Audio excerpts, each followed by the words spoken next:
Foi fácil chegar lá?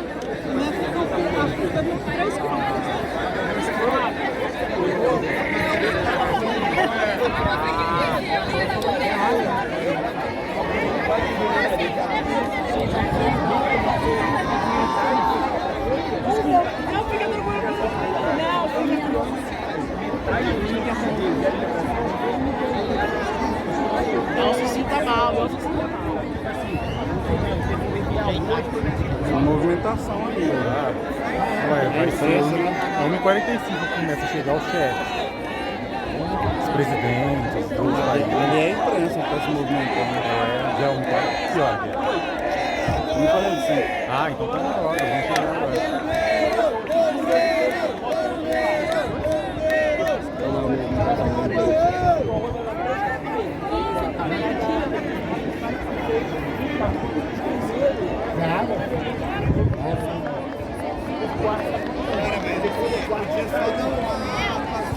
Já? Ah, tira um golinho. Tem vinho? É mais?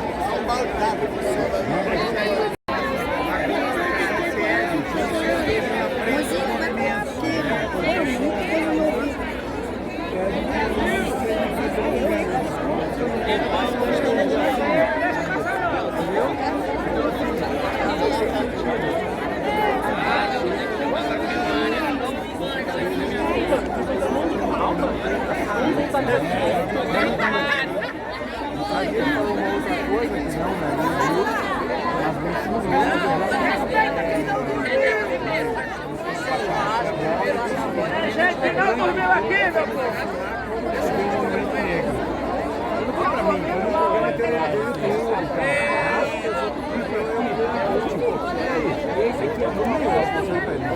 Calmar, porque eu tenho que entender o lado dele e depois ensinar eu, grande.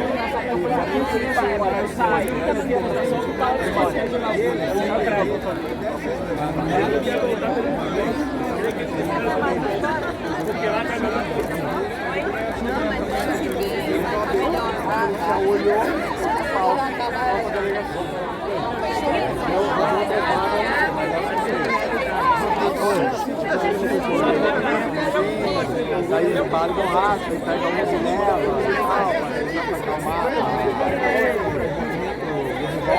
a minha, por exemplo, ela vai ser melhor do que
Não sei que era já meu pai queria no celular.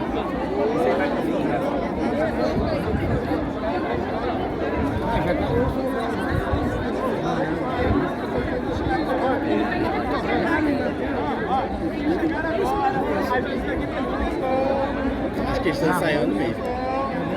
Gente, então, isso aqui acontece desde 1900 sei lá quanto, é só 4,5.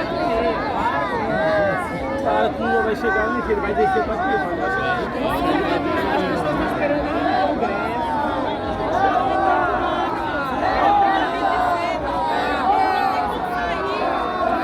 Depois.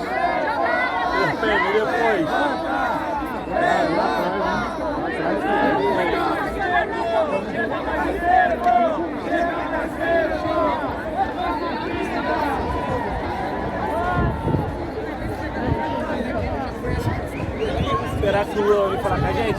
Correndo ali agora com a galera. Mas pelo menos ali, pessoal, tem dois pontos que eu peguei. Já aqui pra trás, ali, ó. No meio. Eu não sei se você começa na bola. Toma cuidado aí, pessoal. A gente vai parar um pouco e levantar também. Tô ligado.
A água tá vindo.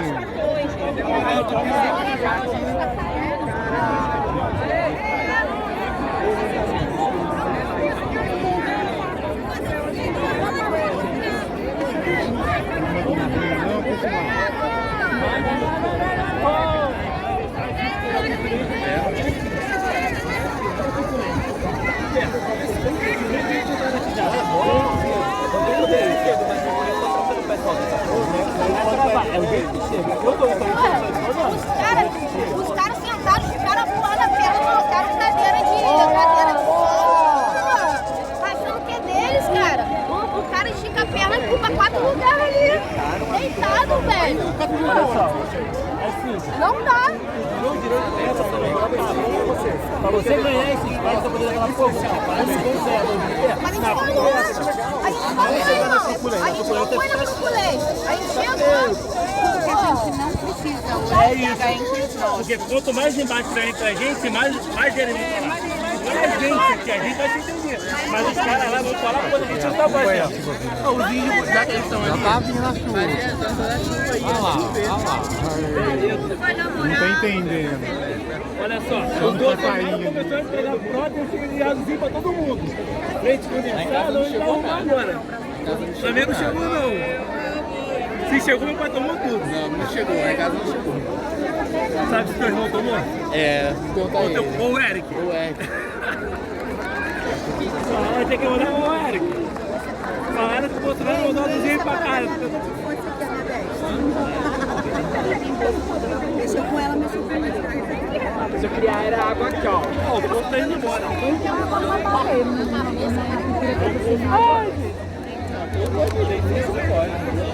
Ele nem chegou ainda, mas agora vai embora.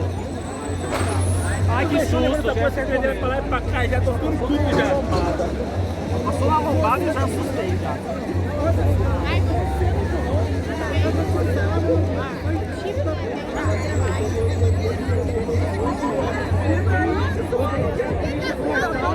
Gente, brigar não vai adiantar em nada. Vamos tentar fazer um acordo logo. Vai deixar o vídeo passar, não vai deixar de passar? Alô, teste. Teste. Alô.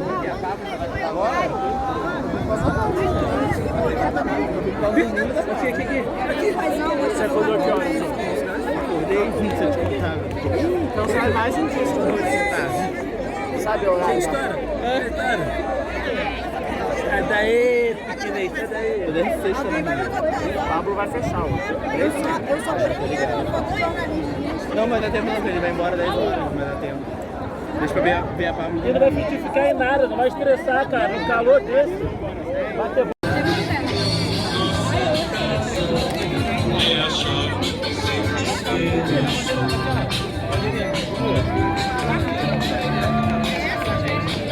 Na hora você pode baixar um pouquinho. a tua tá com alguém aqui. Não, mas na hora você vai. Os amigos. Por aí. Deixa eu ver se peguei tudo.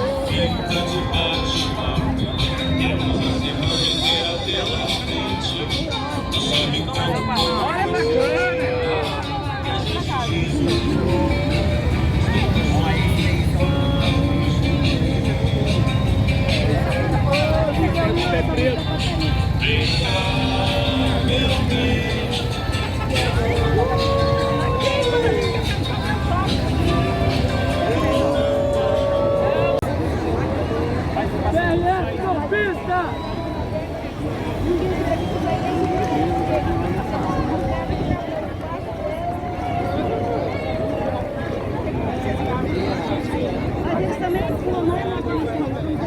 bacana. Aí vocês não participam, vai ter só pra ele e ela.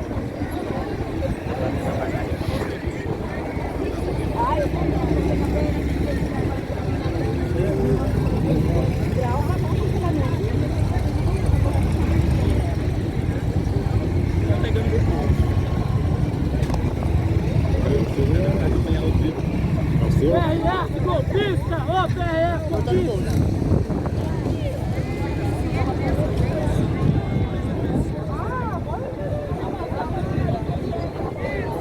Olha a Alemanha,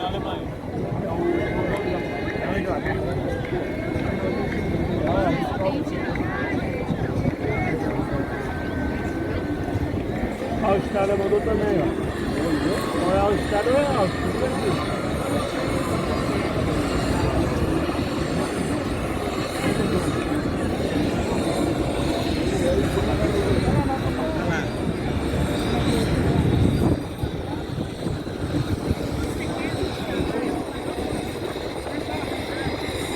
PRF, golpista!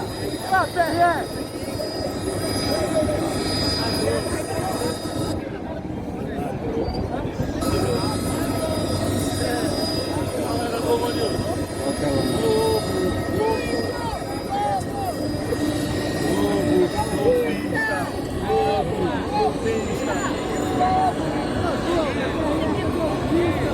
Não é ele.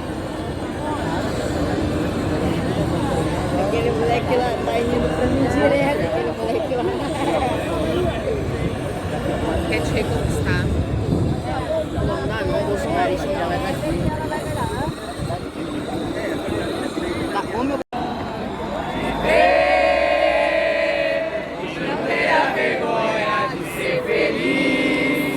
Cantar e cantar e cantar a beleza de ser um eterno aprendiz. Ah, meu Deus, eu sei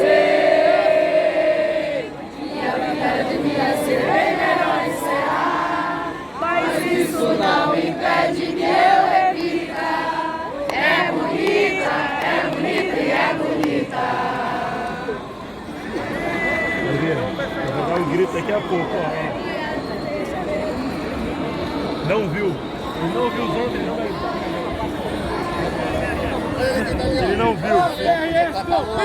E eles elegem os delegados. Os delegados então vão escolher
certo aí? Daqui pra lá é a última. Já pra que eu daqui pra lá primeiro.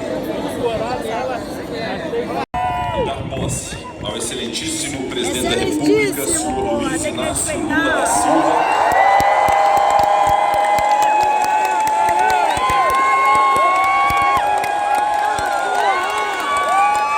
E ao excelentíssimo vice-presidente da República, senhor Geraldo José Rodrigues Alckmin Filho.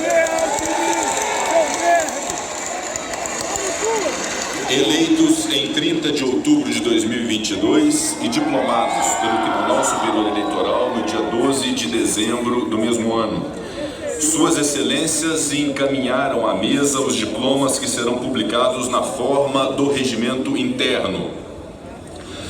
Compõem a mesa com esta presidência o excelentíssimo senhor presidente da República eleito, Luiz Inácio Lula da Silva, o excelentíssimo senhor vice-presidente da República eleito, Geraldo José Rodrigues Alckmin Filho, o excelentíssimo senhor presidente da Câmara dos Deputados, deputado Arthur Lira, a excelentíssima senhora presidente do Supremo Tribunal Federal, ministra Rosa Weber,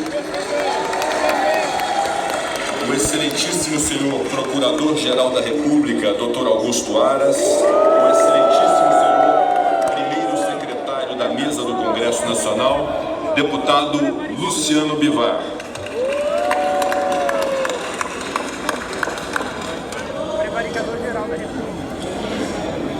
Antes de prosseguirmos com esta solenidade, peço a permissão de todos para render as nossas homenagens póstumas ao grande brasileiro e rei do futebol, o senhor Edson Arantes do Nascimento, nosso querido Pelé.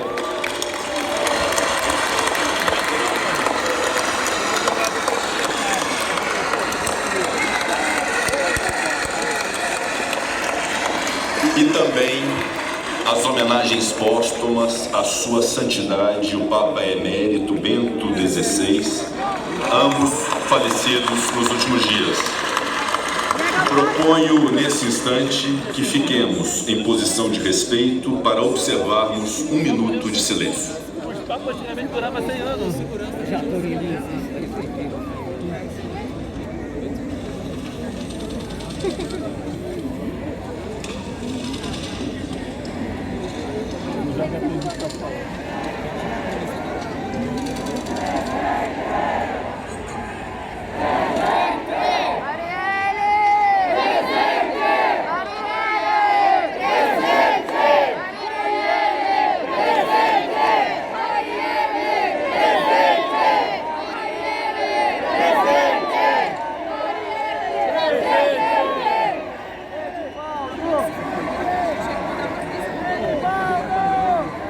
Laura Medeiros, presente.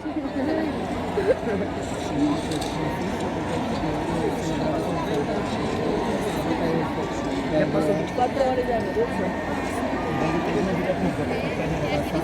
A mulher lá tava brigando aqui, ó, nas câmeras lá. Agradeço a todos e, neste instante, convido-os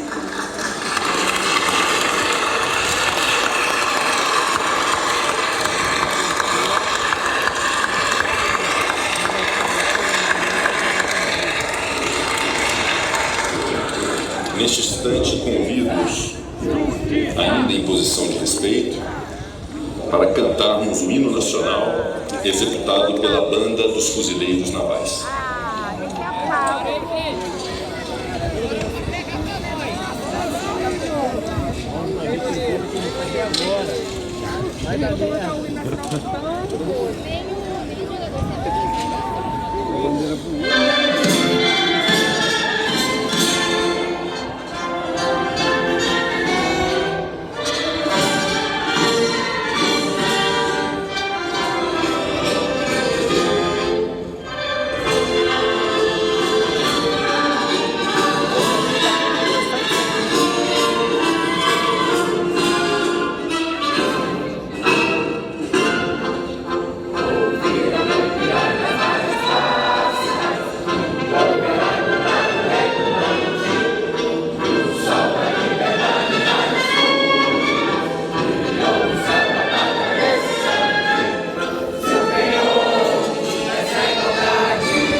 defender e cumprir a Constituição, observar as leis, promover o bem geral do povo brasileiro, sustentar a união, a integridade e a independência do Brasil.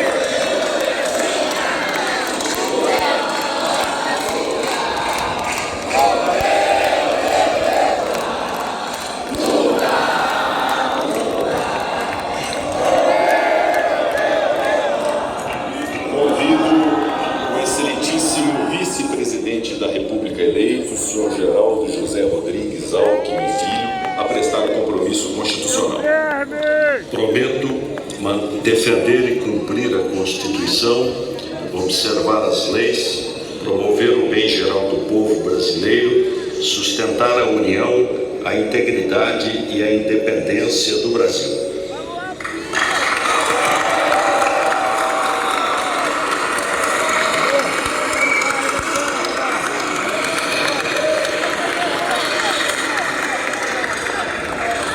Com os poderes que me são outorgados pela Constituição Federal, declaro empossados nos cargos de presidente e vice-presidente da República Federal do Brasil, o excelentíssimo senhor Luiz Inácio Lula da Silva, o excelentíssimo senhor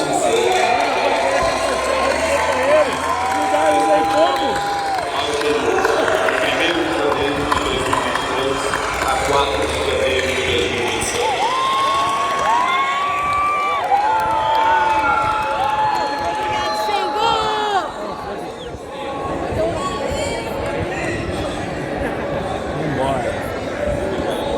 Vai tomar uma geladinha ainda, meu filho.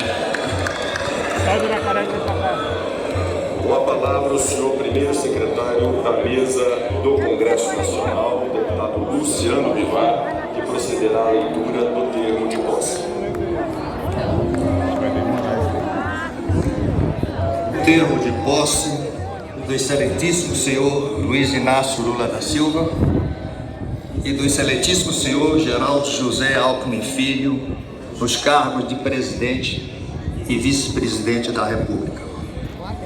Às 15 horas do dia 1º de janeiro de 2023, perante o Congresso Nacional, reunidos em sessão conjunta de suas casas, plenário da Câmara dos Deputados, nesta cidade de Brasília, capital da República Federativa do Brasil, sob a direção da mesa do Congresso Nacional, presidida pelo senhor Rodrigo Pacheco, e secretário, o senhor primeiro secretário aqui presente, deputado Luciano Bivar. Integrando ainda a mesa, o senhor presidente da Câmara dos Deputados, deputado Arthur Lira, a senhora presidente do Supremo Tribunal Federal, ministra Rosa Weber, o senhor procurador-geral da República, Augusto Aras, comparecendo os senhores Luiz Inácio Lula da Silva e Geraldo José Rodrigues Alckmin Filho, que, nos termos do artigo 78 da Constituição Federal, foram solenemente empossados nos cargos de presidente e vice-presidente da República, respectivamente, para os quais foram eleitos no dia 30 de outubro de 2022 e diplomados pelo Tribunal Superior Eleitoral no dia 12 de dezembro do mesmo ano. Para o período 1º de janeiro de 2023 a 4 de janeiro de 2027. Os empossados proferem, na forma do citado artigo da Constituição, o seguinte compromisso, abre aspas, prometo manter, defender e cumprir a Constituição, observar as leis, promover o bem geral do povo brasileiro, sustentar a união, a integridade e a independência do Brasil. Fecha aspas.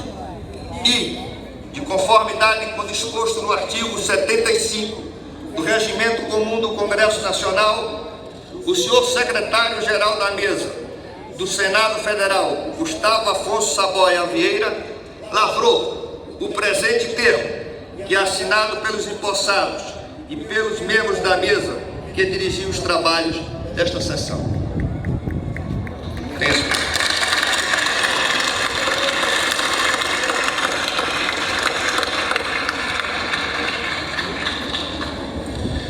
O termo de posse será assinado pelo excelentíssimo senhor Presidente da República, pelo excelentíssimo senhor Vice-Presidente da República, por esta presidência, pelo excelentíssimo senhor Presidente da Câmara dos Deputados, pela excelentíssima senhora Presidente do Supremo Tribunal Federal, pelo excelentíssimo senhor Procurador-Geral da República e pelo excelentíssimo senhor Primeiro Secretário da Mesa do Congresso Nacional.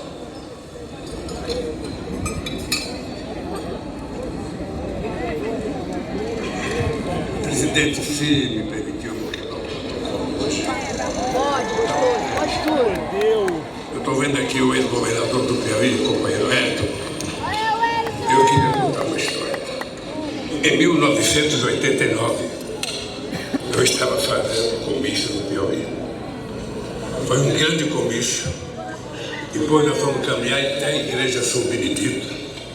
E ao terminar o comício, um cidadão me deu essa caneta e disse que essa caneta era para mim assinar a posse se eu ganhasse as eleições de 89. Eu não ganhei as eleições de 89, eu não ganhei em 94, eu não ganhei em 98. Em 2002 eu ganhei as eleições e quando eu cheguei aqui, eu tinha esquecido a minha caneta e assinei com a caneta do senador Ramos Debit. Em 2006 eu assinei com a caneta aqui do Senado. Agora eu encontrei a caneta. E essa caneta aqui, o Wellington, é uma homenagem ao povo do estado do Piauí.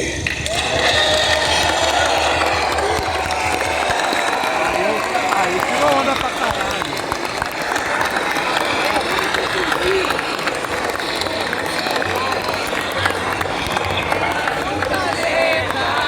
Caneta azul, azul caneta.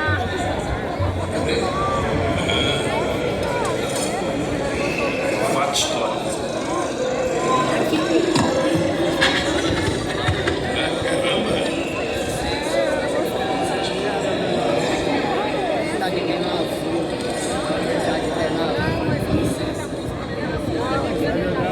Mais 10 metros no sol, com o microfone na mão.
Se não acha direito, vai preso no quartel.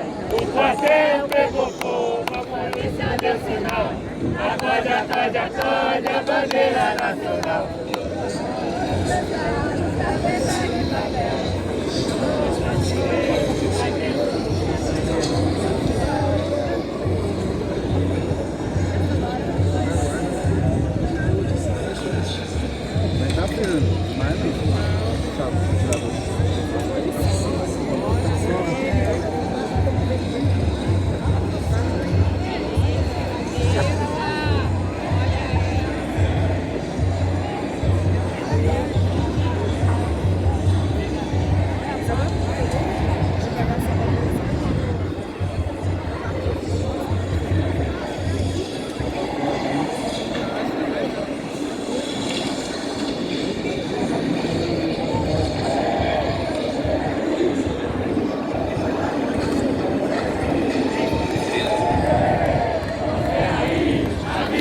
Bolsonaro que o sigilo vai cair.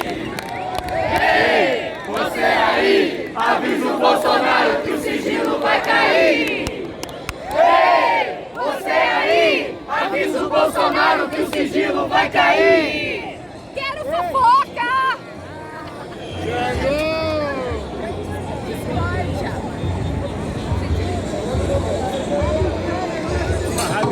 O nome dos papéis demora pra caralho, hein? Mas já tem a prova do Enem, porra.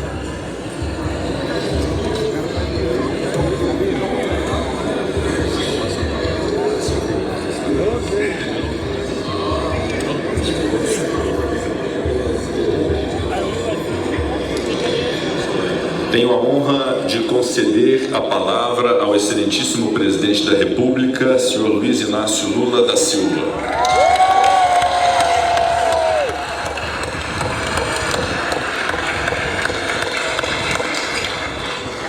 Excelentíssimo senhor presidente do Congresso Nacional, senador Rodrigo Pacheco, excelentíssimo senhor presidente da Câmara dos Deputados, deputado Arthur Lira, excelentíssima senhora presidenta do Supremo Tribunal Federal, ministra Rosa Weber, meu querido companheiro vice-presidente da República, Geraldo Alckmin, senhoras e senhores chefes de estados e de governo que nos prestigiam, senhor primeiro secretário da mesa da Câmara dos Deputados, deputado Luciano Bivar, senhor procurador-geral da República, Augusto Aras,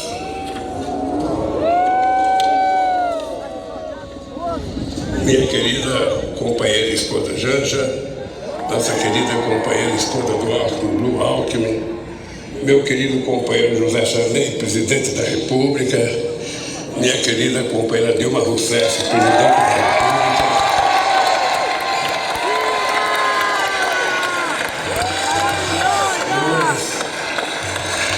senhores parlamentares, senhoras e senhores chefes de delegação estrangeira, meus amigos e minhas amigas. Pela terceira vez, compareço a este Congresso Nacional para agradecer ao povo brasileiro o voto de confiança que recebemos.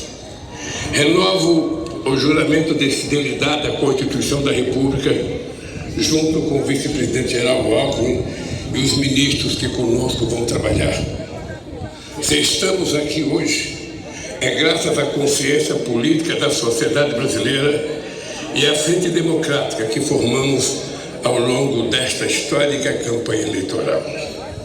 Foi a democracia a grande vitoriosa nesta eleição, superando a maior mobilização de recursos públicos e privados que já se viu, as mais violentas ameaças à liberdade do povo, a mais abjeta campanha de mentiras e de ódio tramada para manipular e constranger o eleitorado brasileiro.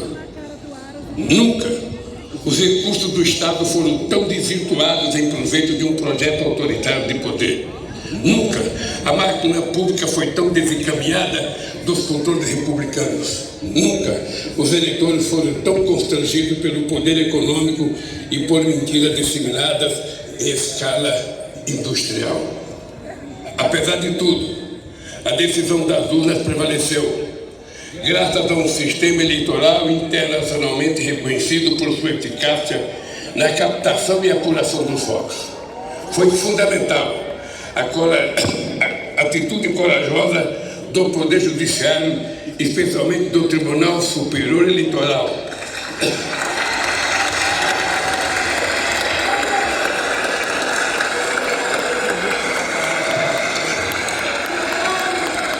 para fazer prevalecer a verdade das urnas sobre as violências de seus detratores.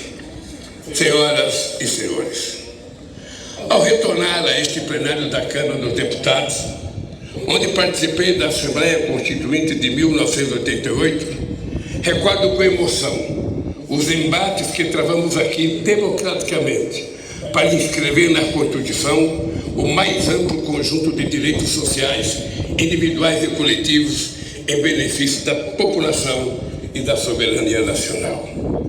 20 anos atrás, quando fui eleito presidente pela primeira vez, Ao lado do companheiro vice-presidente José Alencar, iniciei o discurso de posse com a palavra mudança. A mudança que pretendíamos era simplesmente concretizar os preceitos constitucionais, a começar pelo direito à vida digna, sem fome, com acesso ao emprego, à saúde e à educação.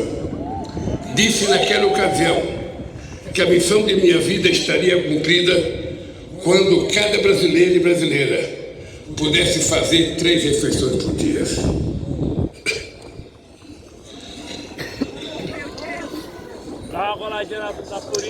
Quero repetir este compromisso no dia de hoje, diante do avanço da miséria e do regresso da fome, que havíamos superado, é o mais grave sintoma da devastação que se impôs ao país nos anos recentes. Hoje nossa mensagem ao Brasil é de esperança e reconstrução. O grande edifício de direitos, de soberania e de desenvolvimento que essa nação levantou a partir de 1988 vinha sendo sistematicamente demolido nos anos recentes. É para erguer este edifício de direitos e valores nacionais que vamos dirigir todos os nossos esforços. Queridos amigos e amigas, em 2002, dizíamos que a esperança tinha vencido o medo, no sentido de superar os temores diante da inédita eleição de um representante da classe trabalhadora para presidir os destinos do país. Em 8 anos de governo, deixamos claro que os temores eram infundados. Do contrário, não estaríamos aqui novamente. Ficou demonstrado que um representante da classe trabalhadora podia, sim, dialogar com a sociedade para promover o crescimento econômico de forma sustentável e em benefício de todos, especialmente dos mais necessitados. Ficou demonstrado que era possível, sim, governar este país com a mais ampla participação social, incluindo os trabalhadores e os mais pobres no orçamento e nas decisões do governo.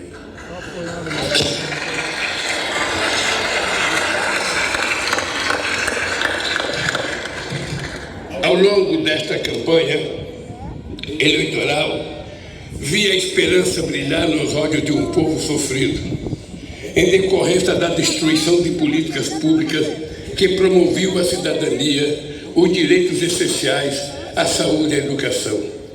Vi o sonho de uma pátria generosa, que ofereça oportunidades aos seus filhos e filhas em que a solidariedade ativa seja mais forte que o individualismo cego. O diagnóstico que recebemos do governo de transição, de governo, é estarrecedor. Esvaziar os recursos da saúde, desmontar a educação, a cultura, a ciência e tecnologia, destruir a proteção do meio ambiente, não deixar os recursos para a merenda escolar, a vacinação, a segurança pública, a proteção às florestas e a assistência social. Desorganizar a governança da economia, dos financiamentos públicos, do apoio às empresas, aos empreendedores e ao comércio externo. Dilapidar as estatais e os bancos públicos, entregar o patrimônio nacional. Os recursos do país foram rapinados para saciar a estupidez dos rentistas de acionistas privados nas empresas públicas. É sobre estas terríveis ruínas que assumo o compromisso de, junto com o povo brasileiro, reconstruir o país e fazer novamente um Brasil de todos e para todos. Eu queria dizer aos deputados e senadores que o resultado da nossa transição, que foi coordenada pelo companheiro Alto, será enviada a cada deputado, a cada senador, a cada ministro da Suprema Corte, a cada ministro do Tribunal Superior Eleitoral, a cada ministro do Poder Judiciário, a cada universidade, a cada central sindical, para que as pessoas saibam como é que nós encontramos esse país e cada um faça a sua avaliação. Senhoras e senhores, diante do desastre orçamentário que recebemos, apresentamos ao Congresso Nacional proposta que nos permitiu apoiar a imensa camada da população que necessita do Estado, para simplesmente sobreviver. Quero agradecer à Câmara e ao Senado pela sensibilidade frente às urgências do povo brasileiro. Resisto à atitude extremamente irresponsável do Supremo Tribunal Federal e do Tribunal de Contas da União frente às situações que distorciam a harmonia dos poderes.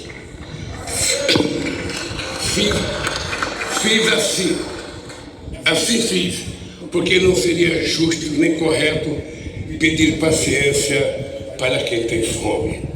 Nenhuma nação se ergueu nem poderá se erguer sobre a miséria do seu povo. Os direitos e interesses da população, o fortalecimento da democracia e a retomada da soberania nacional serão os pilares de nosso governo. Esse compromisso começa pela garantia de do programa Bolsa Família renovado, mais forte e mais justo, para atender a quem mais necessita.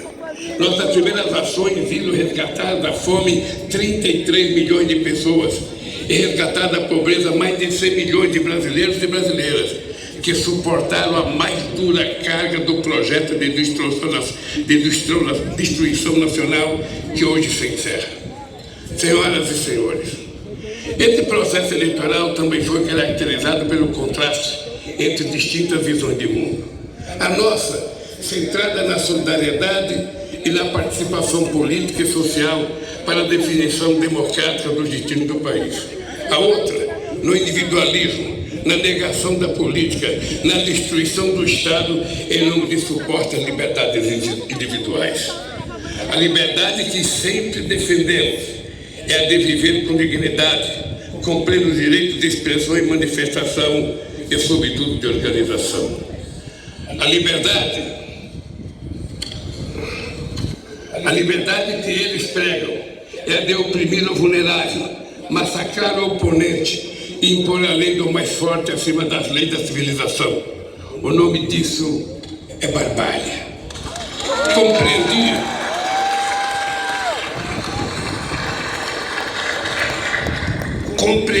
desde o início da jornada que deveria ser candidato por uma frente mais ampla do que o campo político em que me formei, mantendo um firme compromisso com minhas origens. Esta frente se consolidou para impedir o retorno do autoritarismo no país. A partir de hoje, a lei de acesso à informação voltará a ser cumprida. O portal da transparência voltará a cumprir seu papel. Os controles republicanos voltarão a ser exercidos para defender o interesse público. Não carregamos nenhum ânimo de revanche contra os que tentaram subjugar a nação a seus desígnios pessoais e ideológicos, mas vamos garantir o primário da lei. Quem errou responderá por seus erros, com direito à ampla defesa dentro do devido processo legal. O mandato que recebemos à frente de adversários inspirados do fascismo será defendido com os poderes que a Constituição confere à democracia.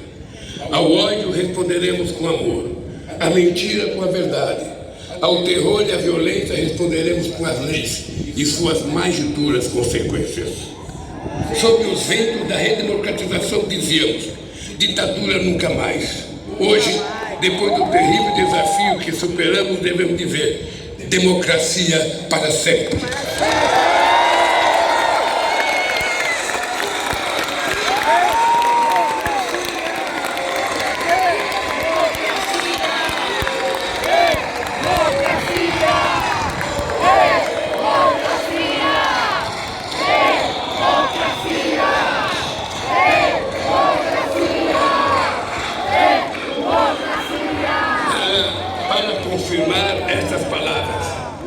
Teremos de reconstruir em bases sólidas a democracia em nosso país.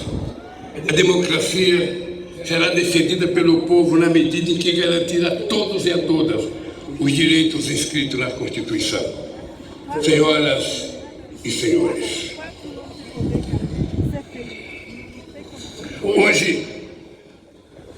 hoje mesmo estou assinando medidas para reorganizar as estruturas do Poder Executivo, de modo que volte a permitir o funcionamento do governo de maneira racional, republicana e democrática, para resgatar o papel das instituições do Estado, bancos públicos e empresas estatais no desenvolvimento do país, para planejar os investimentos públicos e privados na direção de um crescimento econômico sustentável ambientalmente e socialmente.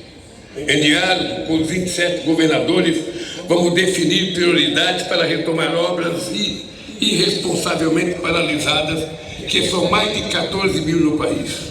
Vamos retomar o Minha Casa Minha Vida e estruturar um novo PAC para gerar empregos na velocidade que o Brasil quer e necessita.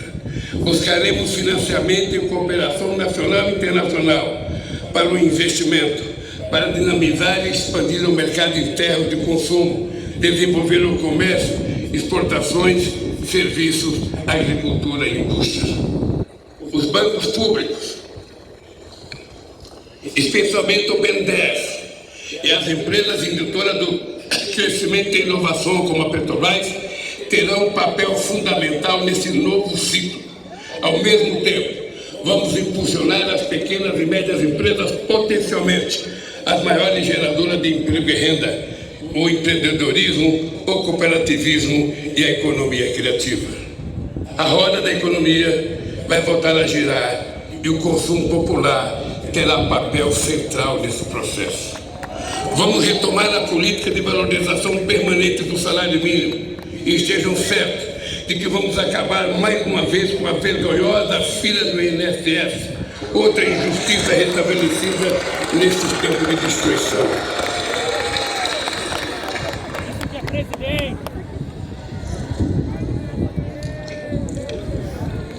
Vamos dialogar de forma tripartite, governo, centrais sindicais e empresariais, sobre uma nova legislação trabalhista, garantir a liberdade de empreender ao lado da proteção social é um grande desafio nos tempos de hoje. Senhoras e senhores,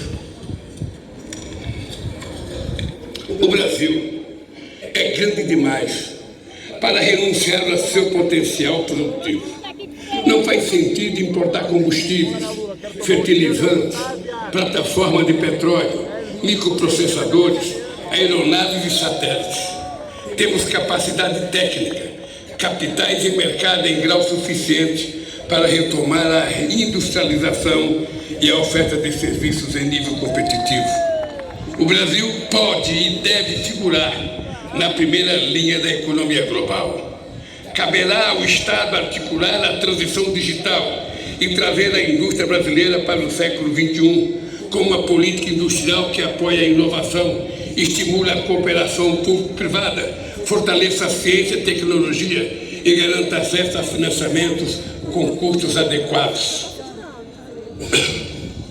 O futuro pertencerá a quem investir na indústria do conhecimento, que será objeto de uma estratégia nacional planejada em diálogo com o setor produtivo, centro de pesquisa de universidades, junto com o Ministério da Ciência e Tecnologia e Inovação, os bancos públicos estatais, agência de fomento à pesquisa. Nenhum outro país tem as condições do Brasil para se tornar uma grande potência ambiental a partir da criatividade da bioeconomia e dos empreendimentos da sociobiodiversidade. Vamos iniciar a transição energética e ecológica para uma agropecuária e uma mineração sustentáveis, uma agricultura familiar mais forte e uma indústria mais verde. Nossa meta é alcançar o desmatamento zero na Amazônia, a emissão zero de gás de efeito estufa na matriz energética.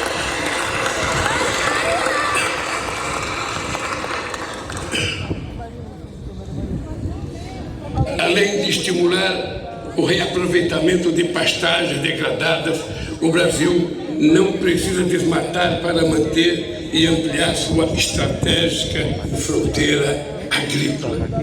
Não é preciso derrubar nenhuma árvore. É só replantar os 30 milhões de hectares de terra degradada que a gente vai poder viver sem derrubar madeira, sem fazer queimada e sem precisar invadir os nossos biomas.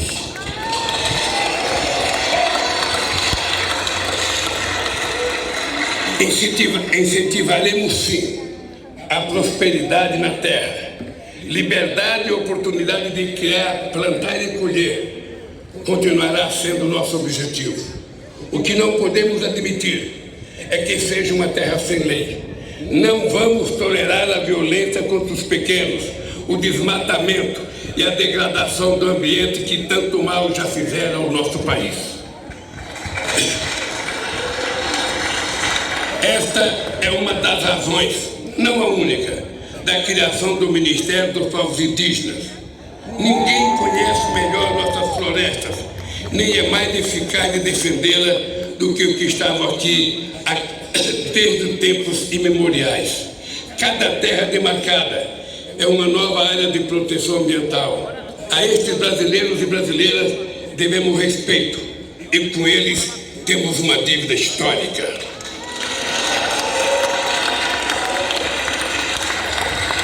Vamos revogar todas as injustiças cometidas contra os povos indígenas. Queridos amigos e amigas, uma nação não se mede apenas pelas estatísticas, por mais impressionante que seja. Assim como o ser humano, uma nação se expressa verdadeiramente pela alma de seu povo. A alma do Brasil reside na diversidade inigualável da nossa gente e das nossas manifestações culturais. Estamos refundando o Ministério da Cultura, com a ambição de retornar mais intensamente às políticas de incentivo e de acesso aos bens culturais interrompida pelo obscurantismo nos últimos anos. Uma política cultural democrática não pode temer a crítica nem eleger favoritos. Que brotem todas as flores e sejam colhidas todos os frutos da nossa criatividade. Que todos possam dela usufruir sem censura e sem discriminação.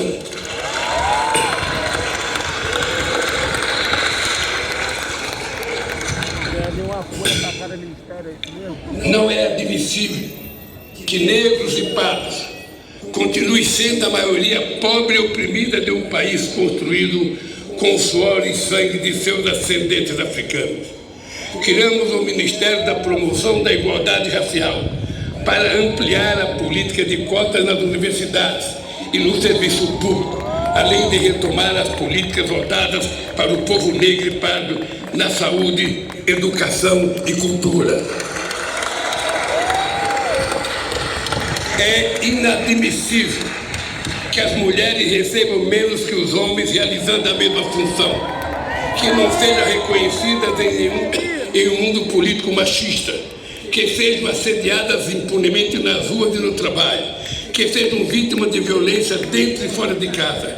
Estamos refundando também o Ministério das Mulheres para demolir esse castelo secular de desigualdade e preconceito.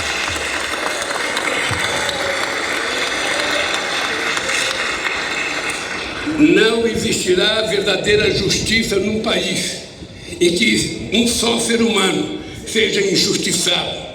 Caberá ao Ministério dos Direitos Humanos zelar e agir para que cada cidadão ou cidadã tenha seus direitos respeitados no acesso aos serviços públicos e particulares, na proteção frente ao preconceito ou diante da autoridade pública.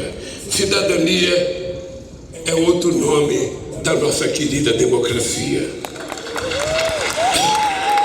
O Ministério da Justiça e da Segurança Pública atuará para harmonizar os poderes e entes federados no objetivo de promover a paz onde elas é mais urgente, nas comunidades pobres, no seio das famílias vulneráveis, ao crime organizado, às milícias e à violência. Venha ela de onde vier. Estamos revogando os criminosos decretos de ampliação de acesso a armas e munições que tanta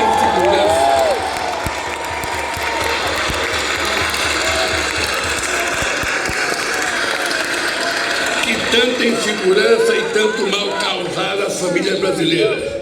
O Brasil não quer e não precisa de armas na mão do povo. O Brasil precisa de segurança, o Brasil precisa de livro, de educação e de cultura para que a gente possa ser um país mais justo. Sob a proteção de Deus, inauguro este mandato reafirmando que no Brasil a fé pode estar presente em todas as moradas, nos diversos templos, igrejas e cultos. Neste país, todos poderão exercer livremente sua religiosidade. Senhoras e senhores, o período que se encerra foi marcado por uma das maiores tragédias da história, a pandemia de Covid-19. Em nenhum outro país a quantidade de vítimas fatais foi tão alta proporcionalmente à população quanto no Brasil. Um dos países mais preparados para enfrentar as emergências sanitárias, graças à competência do nosso Sistema Único de Saúde e da competência de vacinação do nosso povo. Este paradoxo só se explica pela atitude criminosa de um governo negacionista, obscurantista e insensível à vida. As responsabilidades por esse genocídio hão de ser apuradas e não devem ficar impunes.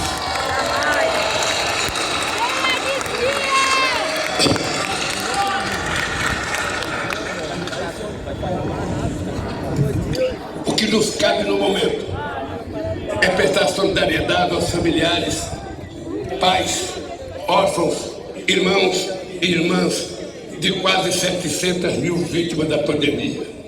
O SUS é provavelmente a mais democrática das instituições criada pela Constituição de 88.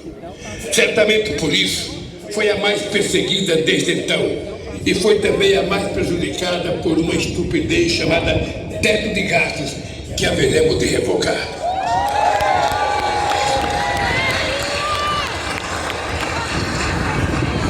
Vamos recompor o orçamento da saúde para garantir a assistência básica, a farmácia popular, promover o acesso à medicina especializada.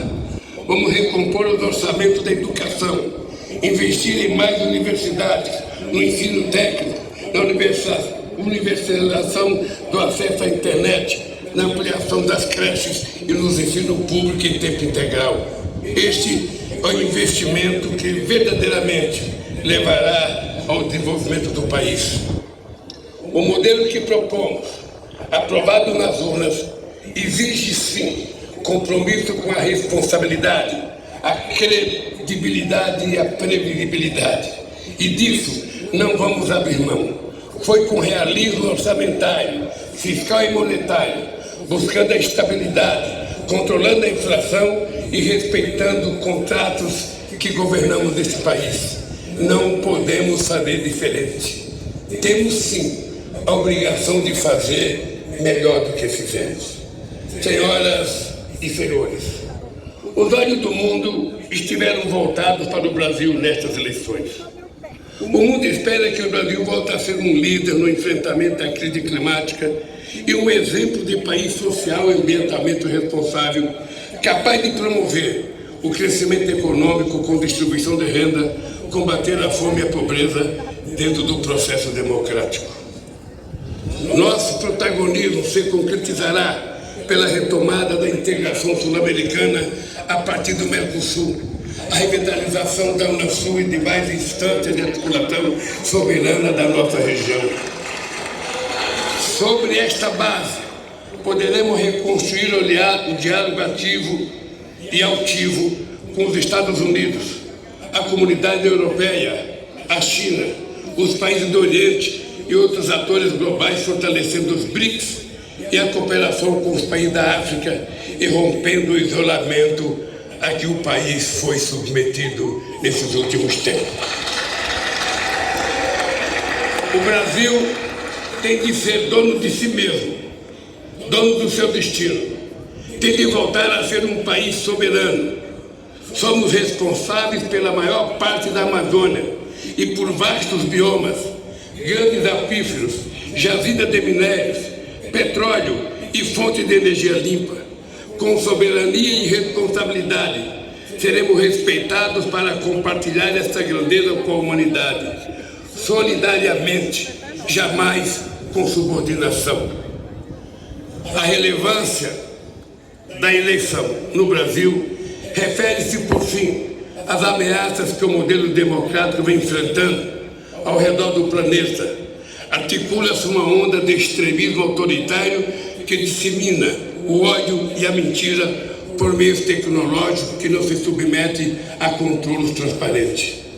Defendemos a plena liberdade de expressão, cientes de que é urgente criarmos instâncias democráticas de acesso à informação confiável e de responsabilização dos meios pelos quais o veneno do ódio e da mentira são inoculados. Este é um desafio civilizatório, da mesma forma que a superação das guerras, da crise climática e da fome e da desigualdade no planeta.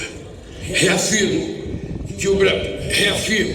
para o Brasil e para o mundo a convicção de que a política, em seus mais elevados sentidos, e apesar de todas as suas limitações, é o melhor caminho para o diálogo entre os interesses divergentes para a construção pacífica de consenso.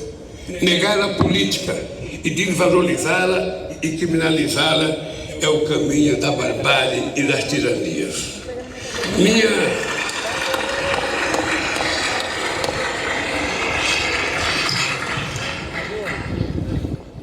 Minha mais importante missão, a partir de hoje, será honrar a confiança recebida e corresponder às esperanças de um povo sofrido, que jamais perdeu a fé no futuro, nem em sua capacidade de superar os desafios. Com a força do povo e as bênçãos de Deus, haveremos de reconstruir esse país.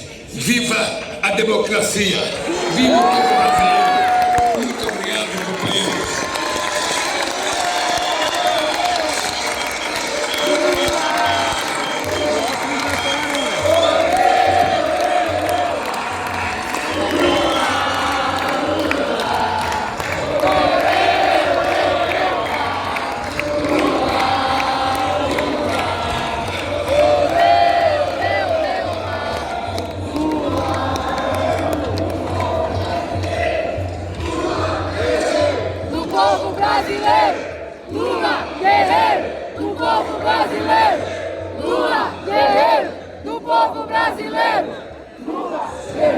Excelentíssimo senhor Presidente da República Federativa do Brasil, Luiz Inácio Lula da Silva, excelentíssimo senhor Vice-Presidente da República Federativa do Brasil, Geraldo Alckmin, senhor Presidente da Câmara dos Deputados, Deputado Federal Arthur Lira, senhora Presidente do Supremo Tribunal Federal, Ministra Rosa Weber, senhor Primeiro Secretário da Mesa do Congresso nas eleições presidenciais de 2006 e agora seu vice, em um sinal claro de que o interesse do país está além e acima de questões partidárias. Um sinal de que é preciso unir forças pelo Brasil.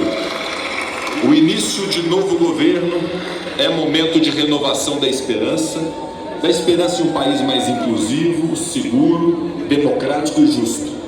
Como todo novo começo, o Brasil ganha fôlego e se enche de expectativas próprias de quem foi agraciado com uma outra chance. Uma chance de fazer mais, uma chance de fazer melhor.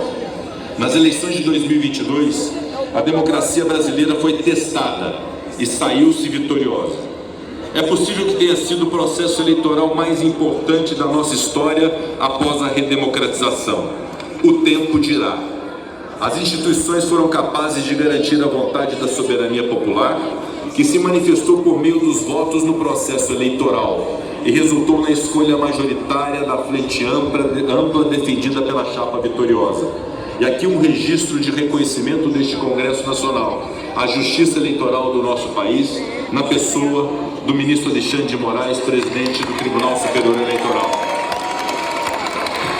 Senhor Presidente Lula, senhor Vice-Presidente Alckmin, o Brasil os escolheu como as autoridades máximas do Poder Executivo para conduzir uma nação de mais de 200 milhões de pessoas. O novo governo chega com desafios complexos, como unificar um Brasil polarizado, garantir compromissos sociais e governar com responsabilidade fiscal. Unir o país em prol de um objetivo comum é imperativo e urgente.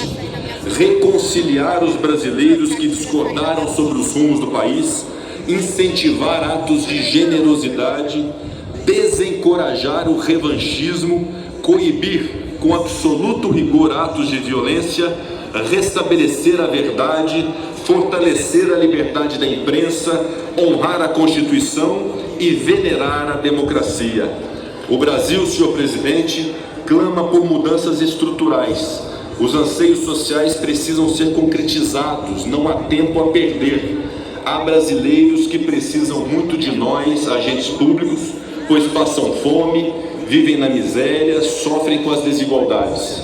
Nós, representantes dos poderes da República, precisamos trabalhar juntos para encontrar os caminhos que garantam igualdade, solidariedade e dignidade ao nosso povo, a cada um dos brasileiros e brasileiras que aqui habitam, sem discriminações e sem privilégios.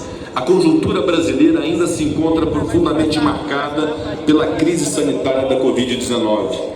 A pandemia deixou marcas econômicas e sociais de longo alcance, além de perdas irreparáveis de vidas nos lares Brasil afora. Não posso fazer esse pronunciamento para honrar a memória das vítimas da pandemia e seus familiares sem fazer o registro aos profissionais da saúde do Brasil, que demonstraram a essência da solidariedade dos brasileiros e brasileiras. A todos os profissionais da saúde, os nossos agradecimentos.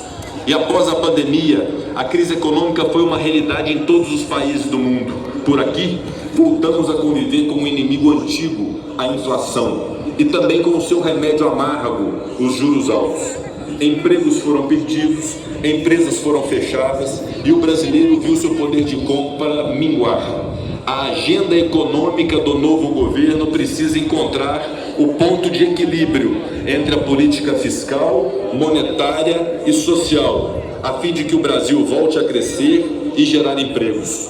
Trabalho é dignidade, e este Congresso Nacional estará de prontidão para oferecer todo o arcabouço legislativo necessário para avançarmos na agenda do desenvolvimento. Os últimos anos também foram globalmente marcados por diversos sinais de alerta nas questões climáticas e ambientais. Aqui no Brasil, testemunhamos alterações nos regimes das chuvas, além do aumento de queimadas e do desmatamento ilegal das nossas florestas. Esse problema não pode ser negado, ao contrário, deve ser assumido e enfrentado. Para além da recuperação da imagem do Brasil perante o mundo, reforçar o compromisso nacional com as práticas sustentáveis é uma grande oportunidade rumo à economia verde. O Brasil possui uma vastidão de riquezas naturais que nos colocam em posição de vantagem na exploração de energia limpa, dos créditos de carbono, do hidrogênio verde, dentre outras tantas possibilidades. Com planejamento e boas práticas, podemos ser uma referência mundial em desenvolvimento sustentável e preservação ambiental. Precisamos, senhor presidente Lula, de fortes investimentos em infraestrutura. Rememoro a visão de Juscelino Kubitschek, no sentido de que o Brasil poderia diminuir desigualdades sociais ao desenvolver a industrialização, ao promover a interiorização e a integração nacional. Essa máxima era verdade naquele tempo e permanece como realidade hoje. O Brasil, para ser competitivo, precisa investir em energia, saneamento, transporte, logística, habitação, telecomunicações. O Brasil é um gigante que precisa ser integrado, mas de nada adiantará investir em toda essa estrutura se ela não chegar às pessoas mais distantes ou às pessoas que mais precisam. É que dentro desse país gigante existe um Brasil interiorizado. Distante da realidade dos grandes centros, há um país que precisa de assistência. Precisamos crescer de dentro para fora, precisamos investir no interior, precisamos olhar para dentro do país e levar soluções. A verdade, senhoras e senhores, é que investimentos demandam recursos, e esse é um desafio que se põe aos empossados presidente Lula e vice-presidente Geraldo Alckmin. É preciso avançar na reforma tributária nacional. Nós não temos um sistema de arrecadação desburocratizado. Precisamos tê-lo e simplificado para permitir mais justiça social. Essa reforma, junto com a elaboração de um novo arcabouço fiscal, são as pautas prioritárias deste Congresso Nacional em 2023. Pensando no futuro, precisamos olhar com mais cuidado para a educação. Não há um horizonte próspero a qualquer país se não houver investimento efetivo em educação. O Brasil que merecemos passa pela capacitação de jovens, pela garantia de um ambiente educacional de qualidade a nossos meninos e meninas. Devemos firmar o compromisso do presidente Lula, vice-presidente Alckmin, para que nada, absolutamente nada, falte a esta geração de 0 a 18 anos no Brasil.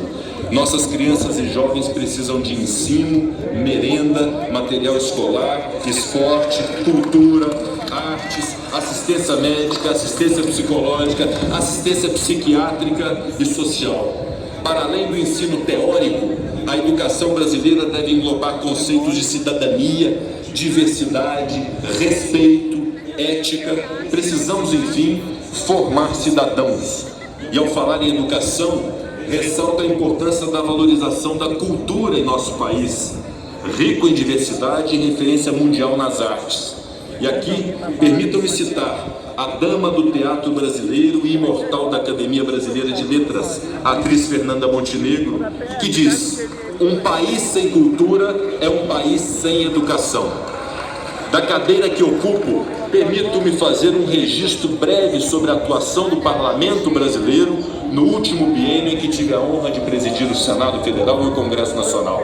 O Poder Legislativo foi resiliente e vigilante, agiu com moderação quando os ânimos estavam acirrados, soube proporcionar um ambiente de equilíbrio para aprovar as medidas legislativas de interesse público.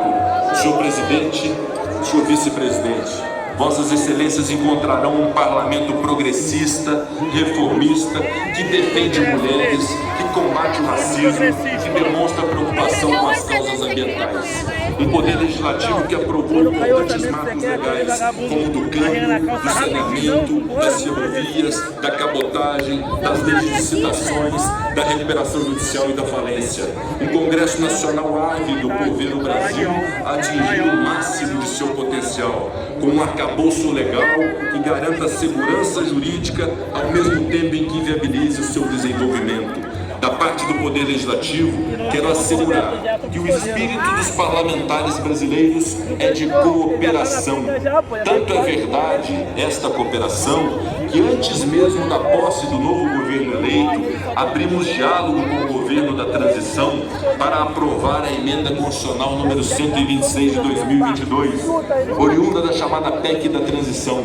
Foi absolutamente louvável o empenho do Congresso Nacional na célere aprovação da proposta, que impediu a redução, já neste mês de janeiro, do valor pago às famílias beneficiárias do Auxílio Brasil, que será novamente intitulado Bolsa Família. Acreditamos que apenas a soma de esforços é capaz de nos colocar no caminho da justiça social e da igualdade de oportunidades. Martin Luther King, no ápice de sua defesa de direitos civis, sobretudo do direito à igualdade, afirmava, senhor presidente: tenho a audácia de acreditar que os povos em todos os lugares podem fazer 3 refeições por dia para seus corpos, ter educação e cultura para suas mentes, e dignidade, igualdade e liberdade para seus espíritos. O Congresso é, por excelência, o lugar onde a diversidade